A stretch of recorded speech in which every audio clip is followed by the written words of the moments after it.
ગુજરાતના રમખાનોની તપાસ સીટે કરી હતી। આ સંદર્ભે તેમણે મુખ્યમંત્રી નરેન્દ્ર મોદીની પૂછતાછ કરી હતી। આ પૂછતાછના અવલોકનની માહિતી જસ્ટિસ નાણાવતી, પંચ અને મહેતા મચને નહીં આપવા માટે સુપ્રીમ કોર્ટે આદેશ કર્યો છે। ગુજરાતના રમખાનોની કેટલીક તપાસ કરતી સીટે મુખ્યપ્રધાનની પૂછતાછ કરીને જવાબ લીધા હતા, પરંતુ પંચને આપ્યા ન હતા। જ્યારે પંચે સીટને અવલોકનની માહિતી ન આપે તો સત્તાનો ઉપયોગ કરીને દસ્તાવેજો જપ્ત કરી શકે છે તેવું જણાવ્યું હતું, જેથી સીટે સુપ્રીમ કોર્ટમાં મુખ્યમંત્રીના જવાબની વિગતો પંચને નહીં આપવા દાદ માગી હતી, જેના આધારે સુપ્રીમ કોર્ટે સીટને પંચ સમક્ષ મુખ્યમંત્રીની પૂછતાછની વિગતના દસ્તાવેજો નહીં આપવા નિર્દેશ કર્યો છે।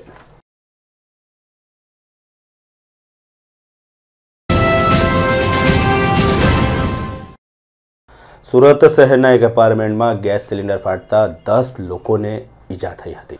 ફાયર બ્રિગેડને ગેસ બોટલ લીક હોવાનો સંદેશો મળ્યો હતો। આ સંદેશો મળતા જ ફાયર બ્રિગેડના જવાનો ઘટના સ્થળે પહોંચી ગયા હતા।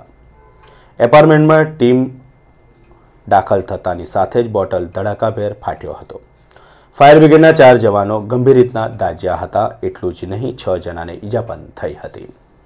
બોટલ ફાટતા ઉપરના માળે લોકો ફસાઈ જતા તેઓને બચાવી લેવામાં આવ્યા હતા।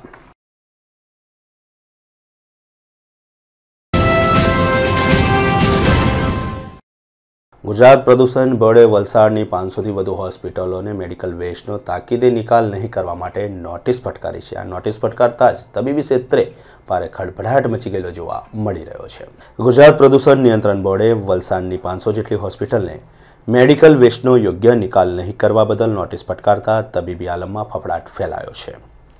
બોર્ડને સરકારી ચોપડે નોંધાયેલી 600 જેટલી નાની મોટી હોસ્પિટલોમાં મેડિકલ વેસ્ટનો યોગ્ય નિકાલ કરવામાં નહીં આવતો હોવાની વ્યાપક ફરિયાદો મળી હતી, જેના આધારે 500 જેટલી હોસ્પિટલોને નોટિસ મોકલીને 15 દિવસમાં જવાબ આપવાનું જણાવ્યું હતું।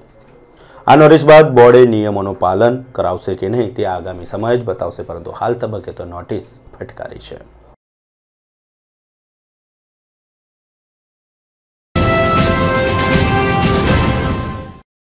ગુજરાત રમખાનોની તપાસ કરતી સીટની ટીમ હવે ગુલબર્ગ હત્યાકાંડનો અહેવાલ કોર્ટની અંદર 15મી તારીખે રજૂ કરશે। સીટે આ અહેવાલની મુદત લંબાવવાની માંગ કરે તેવી વકી છે। અમદાવાદની મેટ્રોપોલિટન અદાલતે સીટને તારીખ 15ના રોજ તપાસના તમામ દસ્તાવેજો રજૂ કરવા તાકીદ કરી છે। એટલું જ નહીં, આ અહેવાલની નકલ માંગતી વિવિધ અરજીઓની સુનાવણી પણ તારીખ 15ના રોજ થશે તેવું સીટના વકીલે જણાવ્યું હતું।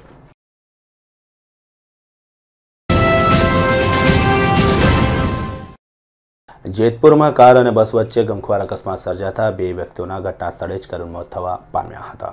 સોમનાથ ડેપોની બસ તેમજ કાર આમને સામને ભટકાતા કારમાં બેઠેલા ભાવેશ દોડ્યા અને સંજય ભુવાનું સ્થળ પર જ મોત નીપજ્યું હતું, જ્યારે એકને ગંભીર ઈજા થતા સારવાર માટે લઈ જવામાં આવ્યા હતા।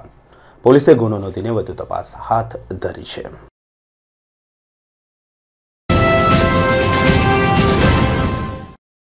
રાજકોટ અમદાવાદ હાઈવે ઉપરથી એક યુવાનની લાશ મળી આવતા પોલીસ બેડામાં ભારે દોડધામ મચી જવા પામી હતી। પોલીસે આ યુવાનનું અજાણ્યા વાહનની અડફેટે મોત થયું હોવાની શક્યતા દાખવી છે। યુવાનની લાશનો કબજો મેળવીને પોલીસે હત્યા, આત્મહત્યા કે અકસ્માત અંગેની માહિતી મેળવવા લાશ પોસ્ટમોર્ટમ માટે મોકલી આપી હતી।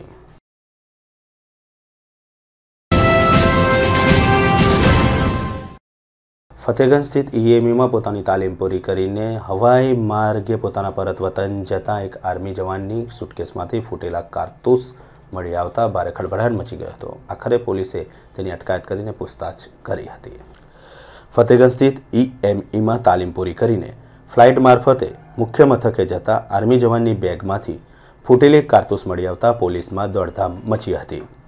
રાજસ્થાનમાં રહેતા આર્મી જવાન પ્રભાકાંત ભારદ્વાજ રાજસ્થાનમાં જ સિપાહી તરીકે ફરજ બજાવે છે। ફતેગંજ સ્થિત ઈએમયુમાં તાલીમ હોવાથી શહેરમાં આવ્યા હતા। તાલીમ પૂર્ણ કર્યા બાદ મુખ્ય મથકે જવા રેલવે ટિકિટ નહીં મળતા હવાઈ માર્ગે તેઓ પોતાના વતને જતા હતા। હરની એરપોર્ટ તેઓ ગયા હતા, જ્યાં બેગની તપાસ કરાતા સ્કેનર મશીનમાં એક કારતૂસ જોવા મળતા હરની એરપોર્ટના અધિકારીઓએ બેગ તપાસી હતી, જેમાંથી એક ફૂટેલી કારતૂસ મળી આવતા કિશનવાડી પોલીસને જાણ કરાતા જ પોલીસ એરપોર્ટ પહોંચી ગઈ હતી। આર્મી જવાન પ્રભાકરની પૂછતાછ કર્યા બાદ તેઓને મોડી સાંજે મુક્ત કરાયા હતા। સવારથી જ પોલીસની પૂછતાછ તેમજ તપાસમાં અટવાયેલા જવાન પ્રભાકાંત મોડી સાંજે હવાઈ માર્ગ કે જવા રવાના થયા હતા। પોલીસે જાણવા જોગ નોંધ ચોપડે લીધી છે। વડોદરા એરપોર્ટ પર ઇન્ડિગો ફ્લાઇટમાં સવારના 10 વાગ્યાની ફ્લાઇટ હતી, જેમાં એક આર્મી સિપાઈ ફ્લાઇટમાં બેસવા માટે જતા એની બેગો સ્કેન થતાં તેમાં એક મેટલ હોવા અંગે શંકા ઉપસ્થિત થયેલી।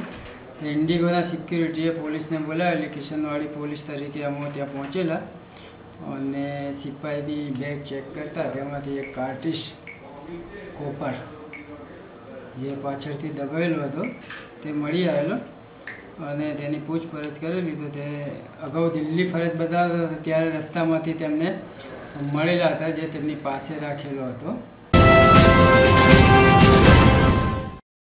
ડેરીના વિક્રેતાઓએ હડતાલ પાડી છે, જેના કારણે લાંબી કતારો આજે જોવા મળી હતી। બરોડા ડેરીના સત્તાધીશો દ્વારા વૈકલ્પિક વ્યવસ્થા ઊભી કરાઈ છે અને દૂધનો જથ્થો પૂરો પાડવામાં આવી રહ્યો છે। એક બાજુ વાલીઓને ભારે હાલાકી ભોગવવાનો વારો આવ્યો છે, કેમ કે વિદ્યાર્થીઓની ધોરણ 10 અને 12ની પરીક્ષાઓ ચાલી રહી છે, જ્યારે બીજી બાજુ સમયસર દૂધ મળતું નથી।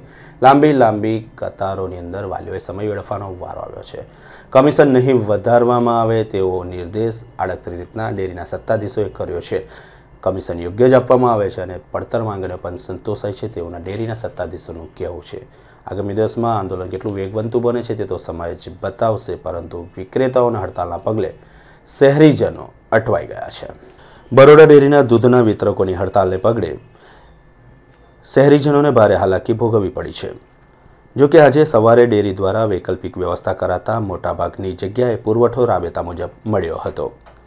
શહેરના 150 દૂધ કેન્દ્ર અને 50 જેટલા દૂધ પાર્લરોએ અચોક્કસ મુદતની હડતાલ જાહેર કરીને કમિશનની રકમ કાયમી ધોરણે વધારવા અને ચોક્કસ રકમ નક્કી કરવાની માંગ સાથે ડેરી સંચાલકોને બદામડી બાગ ખાતે મળવા માટે બોલાવ્યા હતા। જો ડેરી સંચાલકો તેઓને મળવા નહીં જાય તો ડેરીના એમડી પ્રતિક કુમારને ડેરીના ગેટ ઉપર ઘેરાવનો કાર્યક્રમ પણ જાહેર કરાયો છે। દૂધ વિતરકોની હડતાલને પગલે આજે સવારે ઠેર ઠેર લાઈનો જોવા મળી હતી। ડેરી સંચાલિત કેન્દ્રો ઉપર દૂધનો પુરવઠો પહોંચતો કરવામાં આવતા લોકોએ ત્યાં લાંબી કતારો પણ લગાવી હતી। વિતરક મંડળના અગ્રણીએ માંગ કરી હતી કે ડેરીએ 3 થી 4 વખત ભાવ વધાર્યા છે, પરંતુ અમને કમિશન વધાર્યું નથી। આ સાથે અમને કાયમી ધોરણે એક સ્લેબ નક્કી કરીને ભાવ વધારો આપવો જોઈએ, તેમજ પુરવઠો અમારી માંગ મુજબ આપવો જોઈએ। ઉક્ત માંગણીઓ સંદર્ભે ડેરી સત્તાધીશો આ માંગ સ્વીકારશે કે કેમ, આ એક ચર્ચાનો વિષય છે। સુખદ ઉકેલ ક્યારે આવશે તે તો સમય જ બતાવશે, પરંતુ હાલમાં તો હડતાલના કારણે શહેરીજનો અટવાઈ ગયા છે। એક બાજુ બોર્ડની પરીક્ષા ચાલે છે અને એક બાજુ હડતાલ, જેના કારણે વાલીઓને ભારે હાલાકી ભોગવવાનો વારો આવ્યો છે। બીજી બાજુ ડેરીના ઉપપ્રમુખ અજીત ઠાકોર જણાવે છે કે કમિશન વધારવું ખૂબ જ અઘરું છે, છતાં સુખદ નિર્ણય લેવામાં આવશે। અમે જે ડેરીને આ જે બધા નિયમો ખરાબ રીતે લાવ્યા છે, ડેરી એમને વિશ્વાસમાં લીધા વગર ખોટી રીતે કરણગત કરી રહી છે, એના કારણે બધા સૌ પાર્લર અને કેન્દ્ર મિત્રો અને ફૂલ ટાઈમ વાળા ભેગા થયા છે। હવે અમારે કાલથી અચોક્કસ મુદતની હડતાલ ચાલુ થઈ ગઈ છે।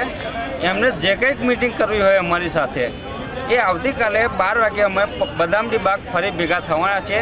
તો અમારી જોડે જો મિટિંગ કરવાની ઈચ્છા હોય તો અહીં આવીને જ કરે, અમે ત્યાં કોઈ પણ પ્રકારે જવાના નથી।